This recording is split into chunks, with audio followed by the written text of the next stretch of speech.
Red Jewel মাছ কি করে breeding করব জেনে নেবো এই ভিডিওর মাধ্যমে। ফুল ভিডিও দেওয়া আছে, চাইলে দেখে নিতে পারেন। তো রেড জুয়েল মাছ ব্রিডিং করার জন্য ভালো দেখে একটি মেল একটি ফিমেল বেছে নিতে হবে। তো বেছে নেওয়ার পরে সেপারেট ট্যাঙ্কে দিতে হবে। তো দেখতেই পাচ্ছেন সেপারেট ট্যাঙ্কে দেওয়ার 1 সপ্তাহ পরে আমার রেড জুয়েল মাছ এখানে অলরেডি এগ লে করা শুরু করে দিয়েছে। যদি আপনার মাছ অ্যাক্টিভ হয় আর ব্রিডিং সাইজের হয় তাহলে অবশ্যই ব্রিডিং করবে। তো দেখতেই পাচ্ছেন এগ লে করছে ফিমেল মাছে।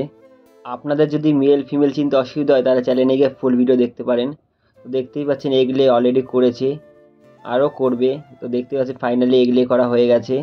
এগলে করার পরে ফিমেলটা চারপাশ দিয়ে ঘুরছে, মেল আর ফিমেল। তো স্ক্রিনে যে মাছটা দেখছে এটা হচ্ছে মেল মাছ। তো দেখতেই পাচ্ছেন এই যে মেল আর ওই পিছনে ফিমেল রয়েছে। ডিম পাড়া 3 দিনের মধ্যে বাচ্চা ফুটে যায়। তো বাচ্চা ফোটার ভিডিওটা আমার কাছে নেই এই মুহূর্তে। স্ক্রিনে যে ভিডিওটা দেখছেন এটা বাচ্চা ফোটার 1 দিন পরের ভিডিও।